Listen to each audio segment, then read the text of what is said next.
Hello and welcome back to our channel Freak Safari. My name is Abhishek and I believe you guys are doing good and studying properly. तो बच्चों, this is a second video lesson on the electrostatic part 1. In the second part of electrostatic, we are going to discuss about the capacitor. तो उसको भी हम लोग electrostatic के पहले second part में रखते हैं. In the previous class, I have discussed about the charge, properties of charges, and today we are going to talk about the Coulomb's law, है ना? तो आज का जो story है बच्चों, that is going to be your Coulomb's law. Now Coulomb's law को हम लोग we study in two parts. One is the normal magnitude part, another is going to be in the Coulomb's law in the vector part or in the vector form we can say. That we are going to discuss later. आज हम लोग Coulomb's law पर चर्चा करेंगे. इसके जो restrictions हैं, जो advantages हैं, and we are going to do some questions towards the end of the video lesson. तो if you are watching the videos, make sure to watch till end because सिर्फ और सिर्फ इसके laws को जानने के कारण आप question solve मतलब नहीं कर पाओगे ढंग से. You have to see some special cases जहां पे आपको पता होना चाहिए कि how to tackle those questions. So make sure to watch till end. All right? Okay. Also, if you have not subscribed to the channel, do subscribe and also press the bell icon for you can get the notifications of all the latest videos that I upload over here. All good? Fair enough. चलिए आगे बात बढ़ाते हैं और Coulomb's law को समझते हैं. Well, बच्चों, the Coulomb's law tells us about the forces of interaction between the two charges. Now we know that let's suppose if we have a charge q1 over here placed over here, मान लो कि positive charge है, अपने को पता है कि when the like charges comes towards each other वो रिपेल करते हैं and the unlike are going to repel and attract each other. कैसे करेगा? Let us suppose if I have a charge over here, एक हमने चार्ज q2 रख दिया, let's say even this is also positive in nature, ये भी भैया positive nature का q2 at a distance of let's suppose r from here. This charge is not going towards this charge. इसके पास जाकर ऐसा तो नहीं बोला कि I'm going to pull you or I'm going to repel you. नहीं, they are kind of far away from each other. मतलब कि कुछ तो इसके बीच में force of interaction है because of certain thing कुछ field create कर रहा है जो कि हम लोग पढ़ेंगे electric field intensity. We going to talk about them in the upcoming video lesson. अब इतना समझ लो कि इसने कुछ ऐसा field create करा है अपने चारों तरफ कि अगर another charge is kept in that region, they are going to experience certain amount of force. और वो फोर्स कितना होगा वो कुलम्ब भाई साहब ने बताया.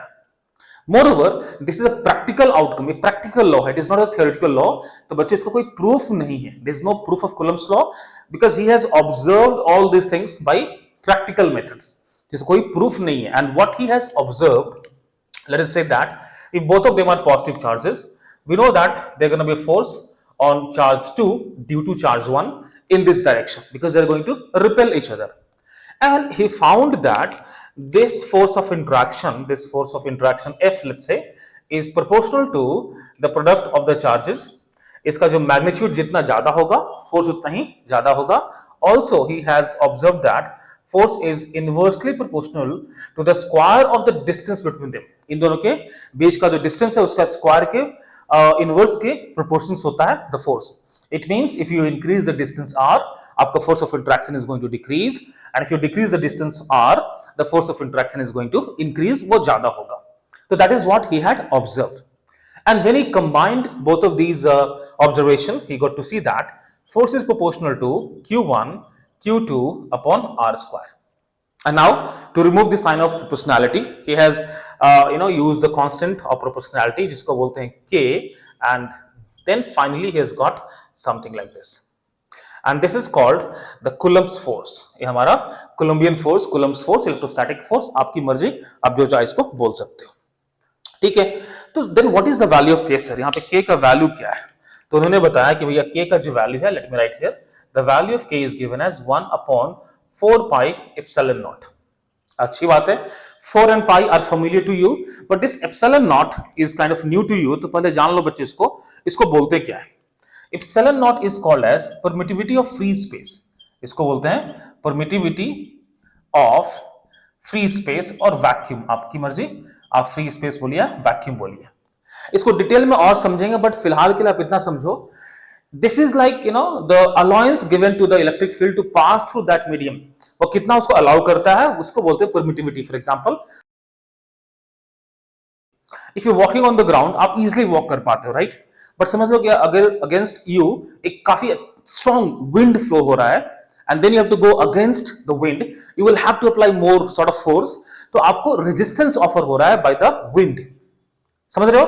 तो उसी को हम लोग समझ सकते हैं कि कितना अलाउंस आपको मीडियम दे रहा है, कितना आपको फ्रीली पास करने दे रहा है, या फिर कितना आपको रेजिस्टेंस अपोज कर रहा है।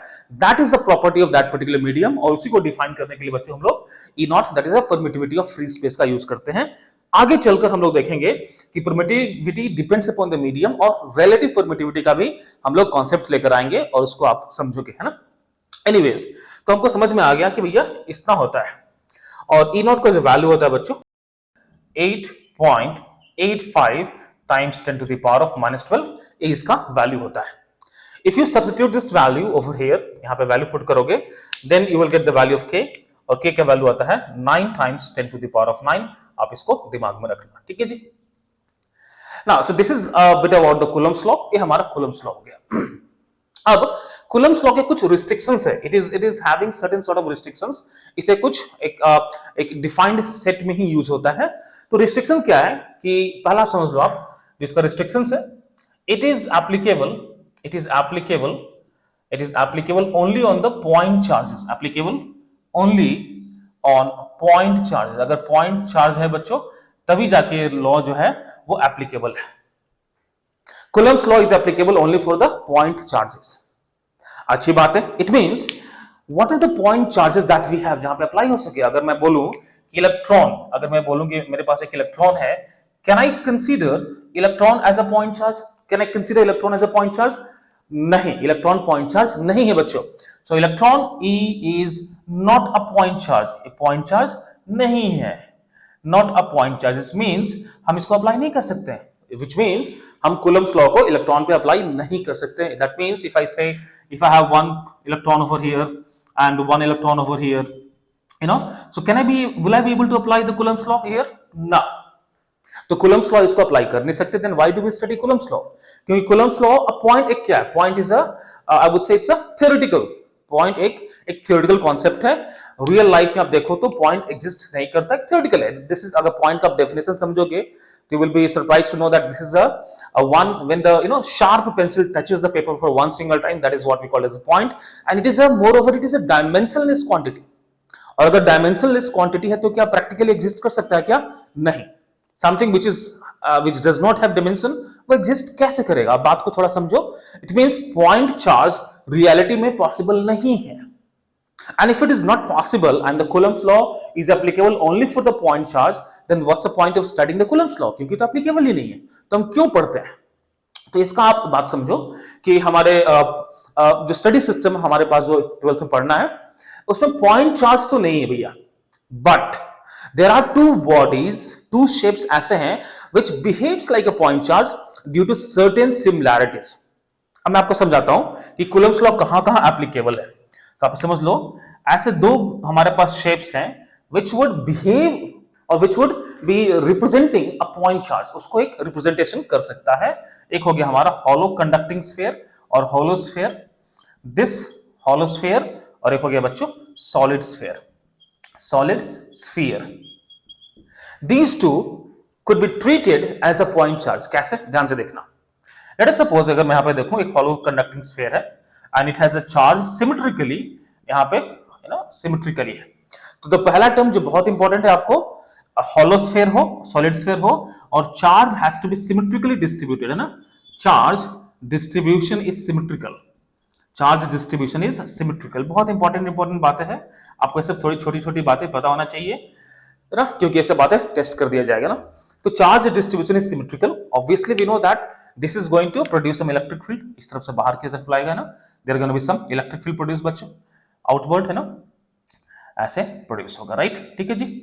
Now if anyone who is observing it, वो अगर बाहर से देखता है, एक और लाइन बना देते हैं फॉर द मोर सिमेट्रिसिटी, ताकि थोड़ा और सिमेट्रिक दिखे।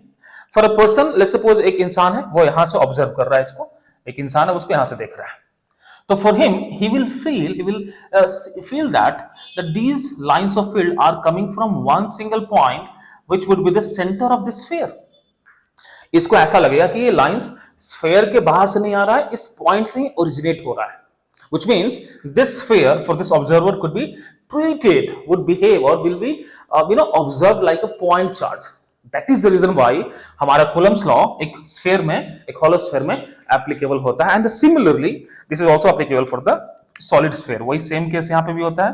if the lines of field are coming this way, so they would be assumed to be coming from the fixed point बच्चों, that is called the center. तो उसको ऐसा लगेगा कि सेंटर से ही आ रहा है. So that is the reason why hollow sphere and solid sphere को हम लोग पॉइंट चार्जेस की कैटेगरीज में रखते हैं एंड द कूलम्स लॉ इसी पे एप्लीकेबल होता है. तो आपने देखा होगा क्वेश्चंस में कि two small spherical charges are kept, ऐसा लिखा रहता है जस्ट टू इंश्योर कि Coulomb's law gets applicable over there, Coulomb's law becomes valid in those circumstances. तो these are the two things जहां पे वैलिड होना चाहिए. दूसरी बात, सिमेट्रिकल भी होना चाहिए. विदाउट सिमेट्रिसिटी एक काम नहीं करेगा कूलम्स लॉ. ठीक है बच्चों, अच्छी बात है. और आपको मैं एक बात और यहां बताया था,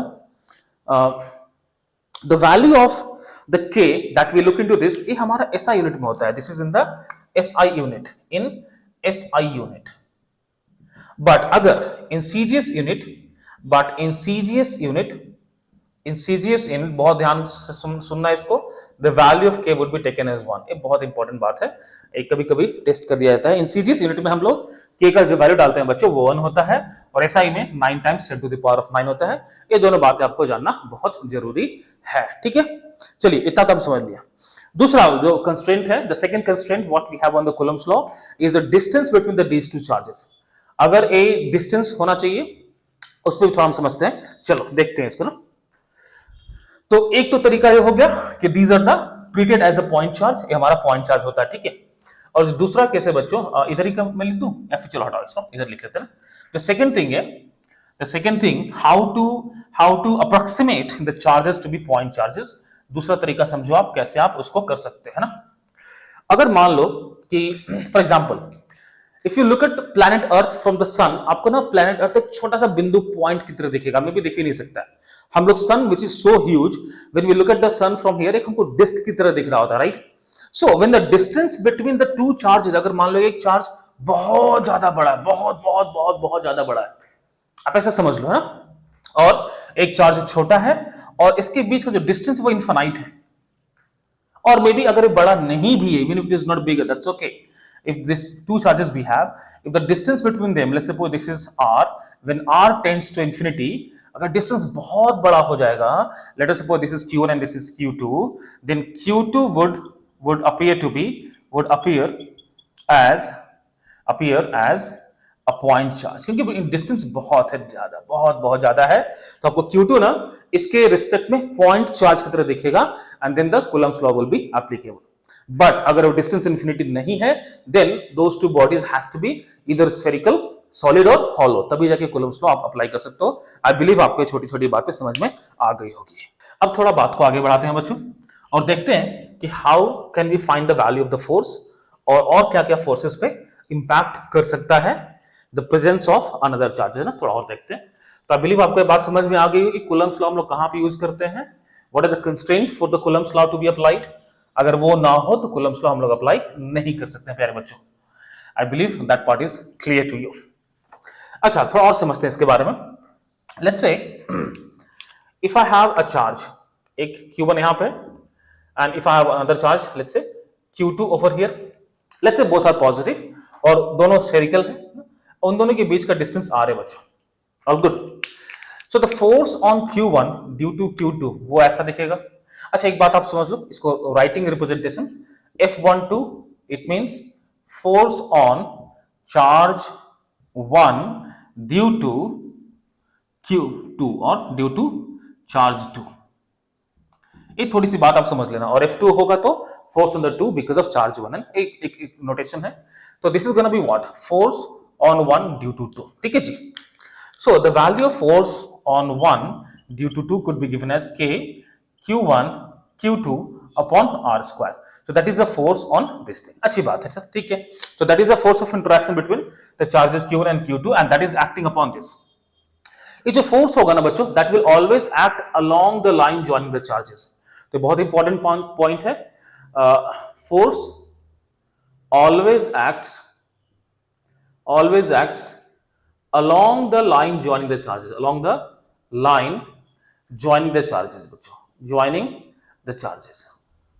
ये हमेशा इसी लाइन के अलोंग रहेगा. पहली बात पे इतना आप समझ लो ना. ऐसा नहीं कि फोर्स चार्ज यहां पे तो फोर्स इधर लग जाएगा ना. It is going to be acting along the line. ऐसा नहीं कि इधर लग जाएगा, दैट्स नॉट पॉसिबल. ठीक है. दूसरी बात, अगर suppose if I have one more charge, if I bring one more charge over here, Q3, let's say ये भी पॉजिटिव है मान लो, या फिर नेगेटिव मान लो, चलो बहुत बहुत पॉजिटिव हम लोग देख लिए, मान लो नेगेटिव है. So this charge is going to influence these two charges for sure because they're coming into the region of electric field.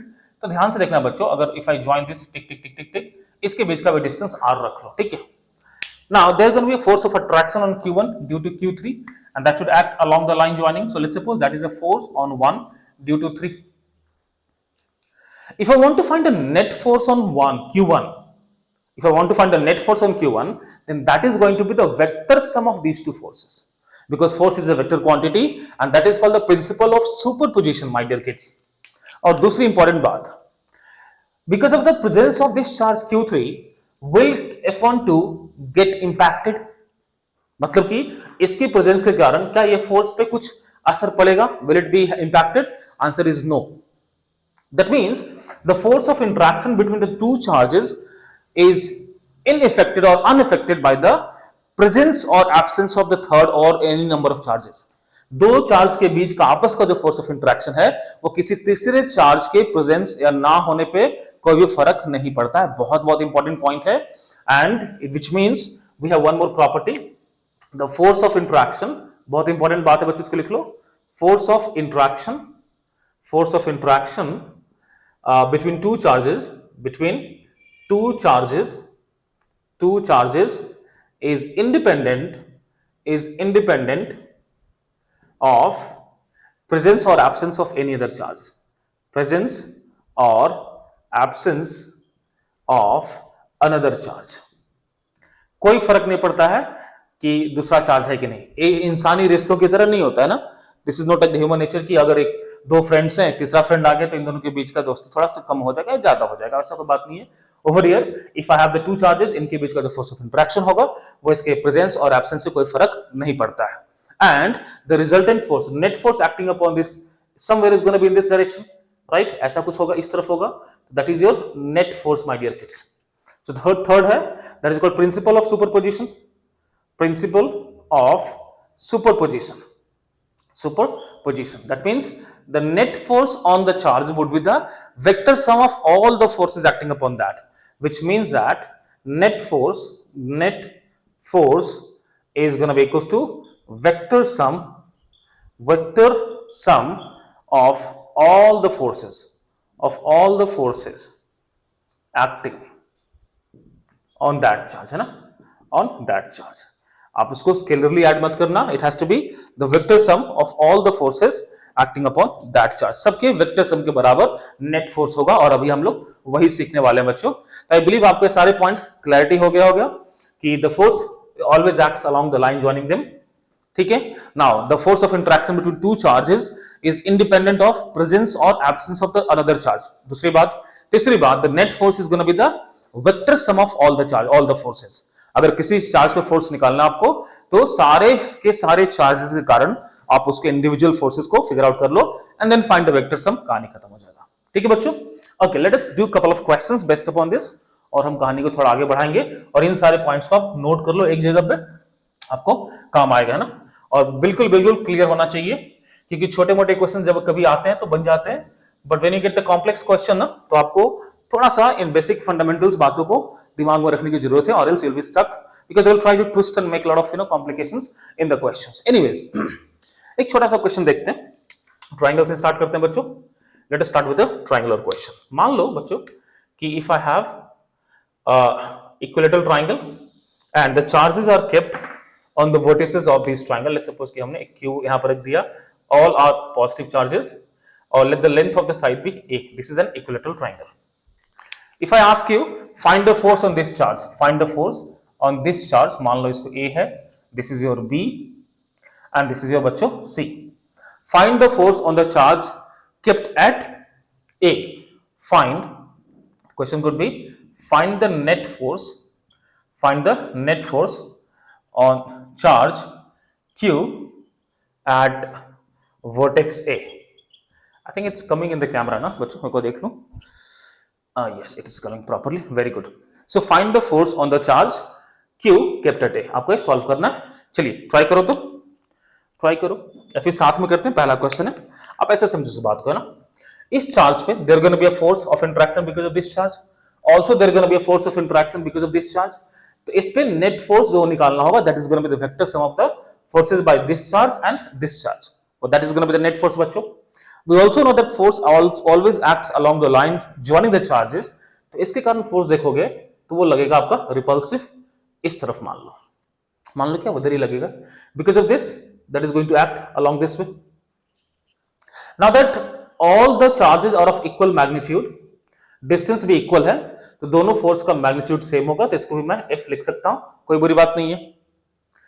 This angle is 60 degree, ये एंगल भी 60 डिग्री हो गया, तो जो रिजल्टेंट होगा my dear kids, the resultant of these two forces should be somewhere in this direction, that is gonna be the F resultant और net force. अब इसको निकालना कोई मुश्किल बात नहीं, आपने वेक्टर क्लास 11th में अच्छे से पढ़ रखा है। तो दो तरीके हैं, इधर you gonna use the vector rule और you can break the components. आपको दोनों तरीके से मैं सिखा देता हूं, आपको पता ही ऑलरेडी, बट फिर भी just for quick recap. F is going to be how much, आप इसका F net देख लो, F net should be how much, F square plus 2F into cos of, ये एंगल कितना है 60 degree, because this is a equilateral triangle, sin 60 degree cos of 60 degree, root of that, well that is going to be the net force by the vector rule। तो बच्चों कितना हो जाएगा, F square 2F square, cos 60 is 1/2 इससे cancel हो जाएगा, plus F into F square बच्चों, that means this is going to how much 3F square, so root 3 F root 3 is going to be the answer। now what is the value of F, F का value कितना निकाल सकते हो आप, k q square, distance कितना है बच्चों a square, तो the net force क्या हो गया, आप इसको वैल्यू पुट कर दो, तो net force is going to be k q square upon a square times of root 3, ये आपका बच्चों आंसर हो गया। All good, well that is one way of doing by the vector rule। second is we can split it into its component, आप इसको component में split कर सकते हो, these two are equal, तो net force तो इधर ही जाएगा, बीच में जाएगा, this angle is going to be 30 degree, so इसका एक component क्या हो गया F sin 30 डिग्री, और एक component ऊपर जाएगा F cos 30 degree, F cos 30 degree. similarly for this one we gonna have F sin 30 degree and F cos 30 degree, these two would cancel each other, so the net force is going to be what, is going to be in the upward direction my dear kids। so the net force जो होगा that is going to be F cos 30 plus इसके कारण F cos 30, so we're going to have 2 times of F cos of 30 degree, so that is going to be 2 times of F is how much, k q square upon a square, cos 30 is root 3 upon 2, so 2 should be cancelled, that will give you root 3 times of k q square upon a square बच्चों, well that's going to be the net force। I believe you are clear with this same thing we are getting by both the methods। any doubts over anyone, कोई दिक्कत किसी को है ना, चलो अच्छी बात है, इतनी बात हमें समझ में आ गई कि how to find the net force on the charge kept over here. अब इसका पोजीशन यहाँ पे हो, यहाँ हो, यहाँ हो, well it's going to make no difference to you and all the forces going to be same because of the symmetricity of the charges with the same value, है ना। अच्छा, इसमें और क्या क्वेश्चंस कर सकता है वो लोग, थोड़ा और देखो, we can have multiple things that come into play। एक हम लोग स्क्वायर का देख लेते हैं पहले, then we are going to talk about the centers, हम फिर उसके बारे में बच्चों बात करेंगे। I'm sure आपको ये बातें समझ में आ रही होगी, it's not big deal, बहुत आसान है, मजे में इसको सीखो धीरे धीरे, है ना। चलो एक और एग्जांपल देखते हैं बच्चों, let's say example 2, हमारे पास एक स्क्वायर है, we have a square and we have side length equals to a, well this is a square having side length equals to a, let's say this is vertex a, b, c and d, we place charge q on all the vertices, हमने यहाँ पे एक charge q रख दिया, we have charge q over here, यहाँ पे भी charge है बच्चों, and over here also we have charge q। अब मैं पूछता हूँ find the net force on this charge due to the other charges, find the net force on this charge due to the other charges। आपके लिए सवाल है find the net force upon this charge due to other charges, आप किसी भी vertex को choose कर सकते हो, इट्स कंप्लीटली अपॉन यू, हम इसको मान लेते हैं, ठीक है। तो ध्यान दो, पहले तो इस पे एक फोर्स लगेगा because of this repulsion this direction, F मान लो बच्चों इसको, बिकॉज ऑफ दिस इस तरफ लग रहा होगा इन this direction, all good, and because of this हमारा इस तरफ लग रहा होगा इन this direction.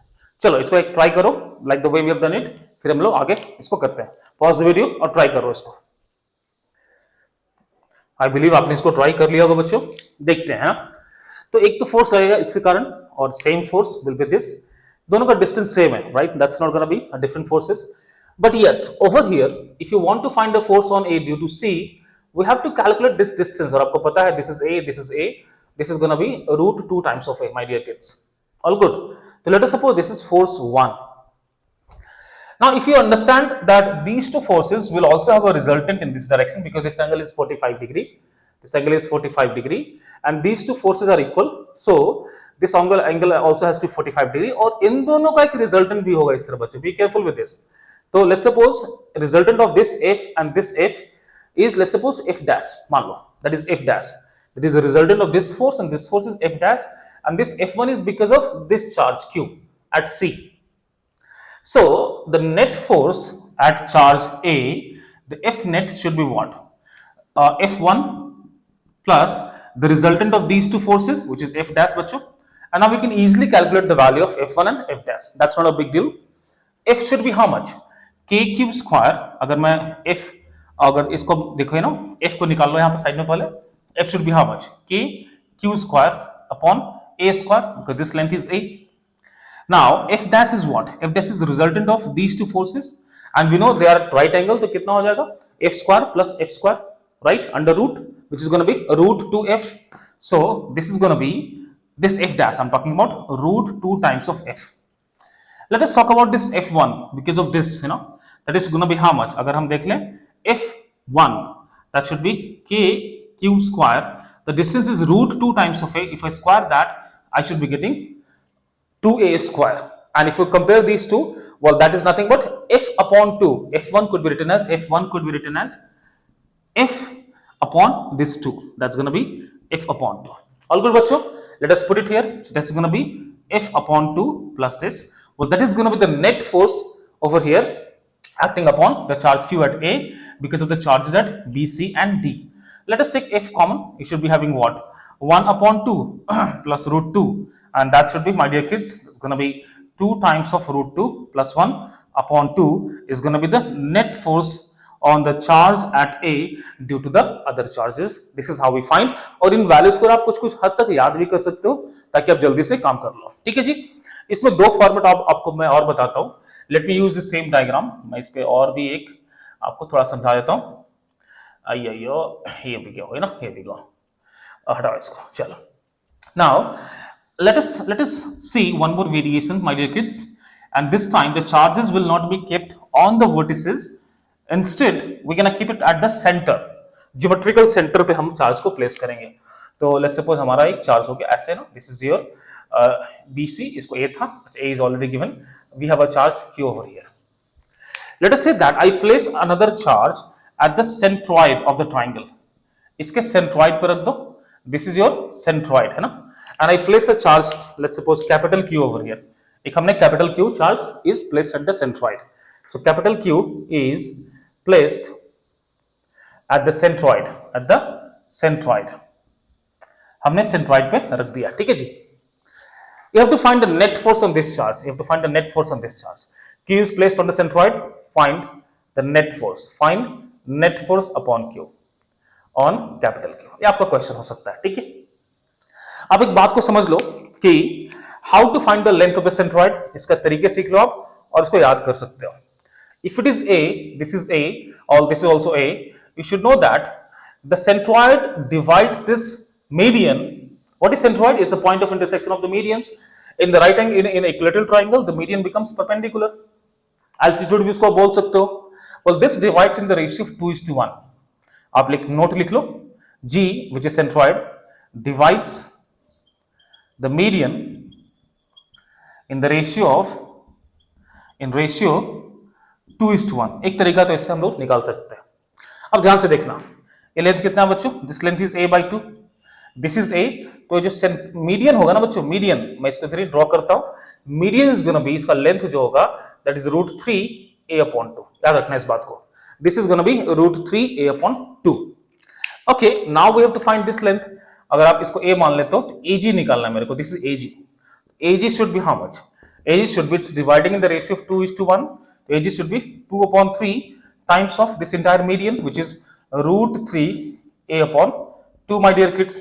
2 should be cancel और इससे a cancel हो जाएगा. तो this radius, this length AG should be equals to a upon √3. इसको आप याद भी कर लो तो कोई बुरी बात नहीं है, ये अच्छी बात है ना, आपका टाइम सेव हो जाएगा इन वेरियस क्वेश्चन. इतनी बात तो समझ में आ गई है ना. अच्छा, इस पॉइंट को मैं थोड़ा इधर दिखाया था, थोड़ा एक अच्छा सा अंडरस्टैंडिंग हो जाएगा. बिकॉज ऑफ दिस चार्ज इस पे एक फोर्स लग रहा होगा इन द डाउनवर्ड डायरेक्शन, मान लो इसको F. इसके कारण एक फोर्स लग रहा होगा in this direction, that also is going to be F. Why?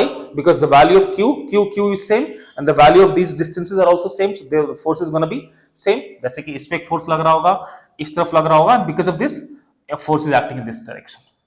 ऐसे F लग रहा होगा, ठीक है. And angle between all these forces is going to be how much? 120 degree. ये सारे के सारे एंगल 120 डिग्री होंगे बच्चों, ठीक है जी. इस पे इसका वेक्टर सब निकालोगे आप तो आपको बहुत मजेदार आंसर मिलने वाला है. आपको पता होगा कि इन दोनों का रिजल्टेंट कितना हो जाएगा. इन दोनों का resultant will be F itself. नहीं होता है भरोसा तो आप इसको सॉल्व करके देख लो. चलो निकाल लेते हैं, क्या दिक्कत है ना. तो F square plus 2 times of F cos of 120 degree. और cos 120 कितना होता है बच्चों? -1/2 होता है जी, है ना. Root of that, well that's going to be how much? 2F square और ये -120 तो 2 से 2 कैंसिल हो जाएगा, -F square and this is going to be your F. मैंने वेक्टर की क्लास में आपको समझाया था कि अगर दो वेक्टर्स 120 डिग्री पे है and they are equal in magnitude, then the resultant would be equal to one of them, है ना. रिजल्टेंट भी उसी के बराबर आता है, which is going to make some angle of 60 degree with all of these. अब ध्यान से समझो इस बात को. इस तरह भी F है और इस तरह भी डाउनवर्ड भी F है, so they both are going to cancel out each other. और जो बच्चों नेट फोर्स हो जाएगा on the charge Q, that is going to be 0. इतनी बात आपको समझ में आ जानी चाहिए. The net force in this case is gonna be 0. इससे we can actually bring out one good conclusion. एक अच्छा कंक्लूजन निकाल सकते हैं कि if a charge is placed at the geometrical centre of the symmetrical charge distribution, then the net force over here is gonna be 0. अब बात समझ रहे हो ना कि the net force at the geometrical centre because of a symmetric charge distribution, make sure that charges are symmetrically distributed. अगर एक charge यहां पर रख दें तो काम नहीं होगा, फिर 0 नहीं होगा. So the net force at the geometrical center because of the symmetrical charge distribution becomes 0, my dear kids. तो likewise अगर मैं एक और एग्जांपल अगर इधर ही देख लें, if I just have a look at this one और इसको हम थोड़ा सा इसको मैनिपुलेट कर दें, अब बात को समझना. तो this is one of the basic understanding of the Coulomb's law. ये बेसिक प्रॉब्लम्स है, बट आपको पता होना चाहिए for you can jump to the higher level questions, है ना. अब ध्यान से देखो इस बात को कि अगर मैं एक चार्ज को इसके सेंटर पे प्लेस कर दूं, यहां पे if I place the charge Q over here, तो इसमें भी नेट फोर्स आपका 0 हो जाएगा because it is placed at the geometrical centre of a symmetrical charge distribution, है ना. तो यहां पे भी आपका फोर्स बच्चों 0 हो जाएगा.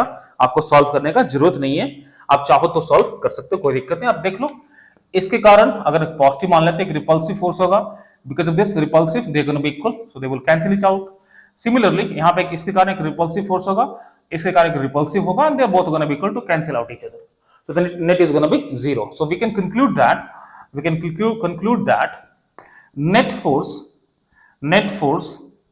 at the center, at the geometrical center, हम बोलेंगे उसको at the geometrical center, okay, of symmetrical charge distribution system, symmetrical charge distribution is 0. ये बहुत इंपॉर्टेंट बात है. आप इसको विदाउट सॉल्विंग आप इसको सॉल्व कर सकते हो और इसके कुछ एप्लीकेशंस मैं आपको नेक्स्ट वीडियो में शो अप करूंगा. तो this was the basic of Coulomb's law और मैंने कुछ एग्जांपल्स भी करे हैं बच्चों, but still we have more questions to come on the Coulomb's law.